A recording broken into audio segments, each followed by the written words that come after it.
Hello students, good morning. आज का अपना टॉपिक है कंबाइंड अर्थमेटिक मीन, अर्थात सामूहिक समांतर माध्य। आपने इससे पहले लेक्चर में समांतर माध्य के दो रूप पढ़े थे, सरल समांतर माध्य व भारित समांतर माध्य। और उसके पश्चात आपने अशुद्ध समांतर माध्य को शुद्ध किस प्रकार से करें, अर्थात अगर हमारा समांतर माध्य इनकरेक्ट हो गया था तो उसको करेक्ट कैसे करें, ये भी आपने पढ़ा था। अतः हम आज पढ़ने जा रहे हैं कंबाइंड अर्थमेटिक मीन।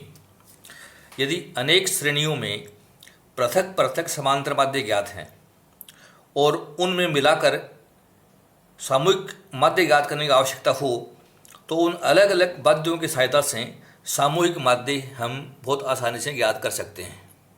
हम अलग अलग श्रेणियों के समांतर माध्यों व उनकी पदों की संख्या के आधार पर बहुत आसानी से सामूहिक समांतर माध्य ज्ञात करते हैं, जिसका सूत्र मैंने इस प्रकार से आपके सामने रखा है। x bar 1 2 3 equal to x bar 1 n1 plus x bar 2 n2 plus x bar 3 n3 और डॉट डॉट करते हैं x bar n n1 divide by n1 plus n2 plus n3 plus nn। अर्थात इस श्रेणी में जो हमारे पास समांतर माध्य और जो पदों की संख्या है उनको इस सूत्र में अगर हम वैल्यू पुट कर दें तो हमारा सामूहिक समांतर माध्य आ सकता है।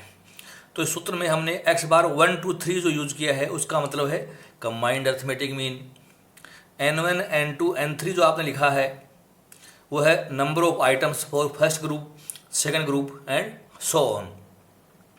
और हमने x bar 1 x bar 2 x bar 3 जहाँ यूज किया है इसका अर्थ है mean of first group, second group, third group and so on. तो इस तरीके से आप इस सूत्र की सहायता से दो या दो से अधिक श्रेणियों में सामूहिक समांतर माध्य की गणना कर सकते हैं। हम इसे कुछ एग्जाम्पल्स द्वारा अच्छी तरीके से समझना चाहते हैं। हमने एक क्वेश्चन लिया है, एक आवर्ती वितरण के 3 भाग हैं जिनकी आवर्तियाँ 100, 150 व 200 हैं। वह उनके समांतर माध्य क्रमशः 25, 15 व 10 हैं। कुल वितरण का सामूहिक माध्य ज्ञात कीजिए। डियर स्टूडेंट्स, आपने देखा कि हमारे यहाँ 3 सीरीज हैं, 3 अलग अलग श्रेणियाँ हैं और तीनों श्रेणियों की हमें आवर्तियाँ दे रखी हैं, F1, F2, F3 दे रखी हैं और उनके समांतर माध्य भी दे रखे हैं, x bar 1, x bar 2, x bar 3। तो हमें तीनों वितरणों का सामूहिक माध्य याद करना है, तो इसके लिए हमें इसी सूत्र के आधार पर सामूहिक माध्य की गणना करेंगे। तो आप समझिए इसको। हमारा फॉर्मूला है x bar 1 2 3 equal to x bar 1 n1 plus x bar 2 n2 plus x bar 3 n3 divide by n1 plus n2 plus n3। इस सूत्र में हमें वैल्यूज पुट करके हमारे क्वेश्चन को सॉल्व करके दिखाना है। x बार 1 हमारा है 25, जो कि क्वेश्चन में हमें दे रखा है समांतर माध्य। तो ये x बार 1 है हमारा 25, n1 है 100, तो हमने कोष्टक में ले लिया। x bar 2 is 15, n2 is 150, x bar 3 is 10, x bar 3 is 10 और n3 इज 200। हमने इन तीनों को लिख दिया। अब इसमें भाग देना है अपने को n1 है हमारे 100 प्लस n2 है 150 और n3 है 200। तो ये हमने संख्याएं इस प्रकार से लिख दी। तो हम इसको सॉल्व करके बता रहे हैं। 25 को आप 100 से गुणा कर दीजिए तो ये हो गया 2500। 15 को आप 150 से गुणा करिए तो ये हो गए 2250। 10 को आप 200 से गुणा करिए तो ये हो गए 2000 और n1 n2 n3 इनका योग कर दीजिए 100, 200, 450। ये भाग दे दिया हमने इसमें 450 का योग कर दीजिए आप। इन सबको जोड़िए आप। तो हमने योग किया 2500 प्लस 2250 प्लस 2000, इन तीनों संख्याओं का योग आया 6750 डिवाइड बाई 450 और हमने इसको हल करके भाग दे दिया इसमें। तो 0 0 कट गई और ये संख्या कट रही है 1 5 5 आ गया। सो कंबाइंड मीन इक्वल टू 15। तो डियर स्टूडेंट्स, आपने इस क्वेश्चन में 3 श्रेणियाँ थी जिसके x बार 1, 2 और 3 आपको दे रखी थी, n1, n2, n3 दे रखे थे। इन तीनों का एक साथ अगर हम माध्य ज्ञात करें, कंबाइंड मीन निकालें तो आएगा 15। तो ये था हमारा पहला एग्जाम्पल। एक एग्जाम्पल हम और ले रहे हैं, आपके सामने मैं एक क्वेश्चन और ले रहा हूँ। The mean age of a combined group of man and women is 30 years. If the mean age of the group of men is 32 years and that of the group of women is 27 years, find out the percentage of men and women in the group. आप समझिए कि हमारे question में पुरुष और स्त्रियों को एक सम्मिलित वर्ग की औसत आयु दे रखी है अपने को, और औसत आयु हमें यहाँ बता रखी है।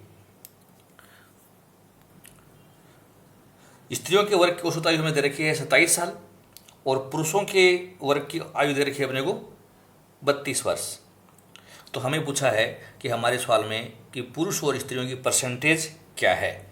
तो हमें कुछ एजम्पशन लेके चलनी है जिनके आधार पर हम जो पूछी गई सूचना है वो हम हल करेंगे। x बार 1 हम लेते हैं एवरेज एज, अर्थात मीन ऑफ मैन, ये हमने x बार ले लिया। x बार 2 हम लेते हैं स्त्रियों की औसत आयु, मीन ऑफ वुमेन, ये हमने एजम्पशन ले ली। n1 ले लिया हमने percentage of males, percentage of males, पुरुषों की परसेंटेज।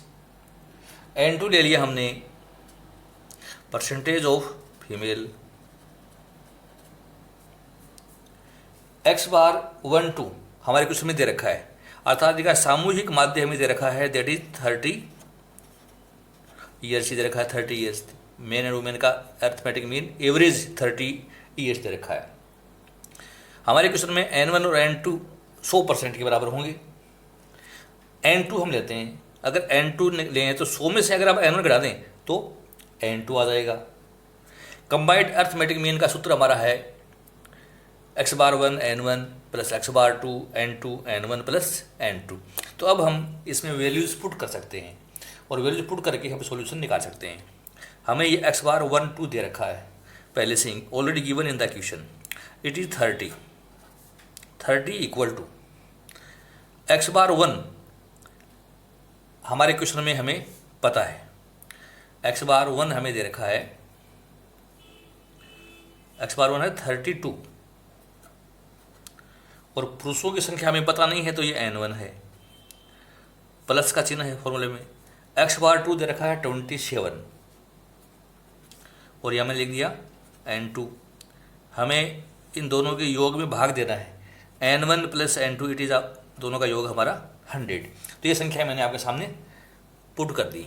हम इसको सॉल्व करते हैं, 30 को आप 100 से मल्टीप्लाई कर दीजिए तो ये संख्या हो गई 3000 बराबर 32 n1 प्लस 27, और n2 की जगह मैं n2 की वैल्यू पुट कर रहा हूँ 100 माइनस n1, 100 माइनस n1 मैंने ये वैल्यू पुट कर दी।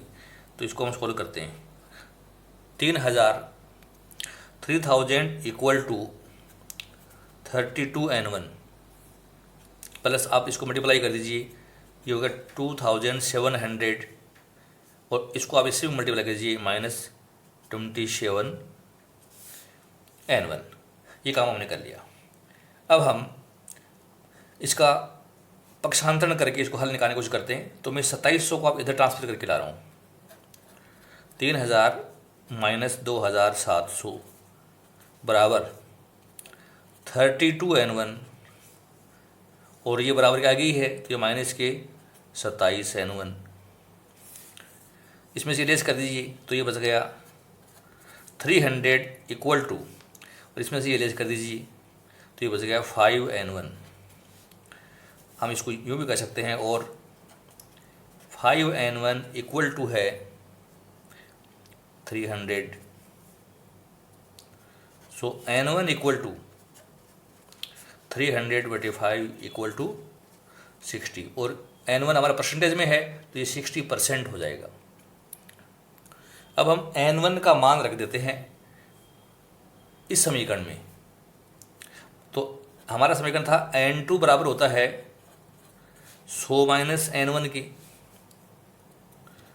तो N2 equal to 100 minus N1 हमारा 60 है, 100 माइनस 60 इक्वल टू 40, और ये जो परसेंटेज में है तो इट इज 40%। तो डियर स्टूडेंट्स, हमें क्वेश्चन में पूछा है N1 अर्थात पुरुषों की परसेंटेज, तो पुरुषों की परसेंटेज है 60% और महिलाओं की परसेंटेज N2 मानी थी हमने, तो ये है हमारी 40%। तो इस आधार पर हम सामूहिक माध्य के सूत्रों के आधार पर मिसिंग जो संख्याएं हैं उनकी गणना भी हम आसानी से कर सकते हैं। आप इन सूत्रों के आधार पर बहुत सारे व्यवहारिक प्रश्न हल कर सकते हैं, जिसमें आप सामूहिक माध्य भी ज्ञात कर सकते हैं, चाहे 2 श्रेणियां हो, चाहे 3 हो, चाहे 3 से अधिक हो।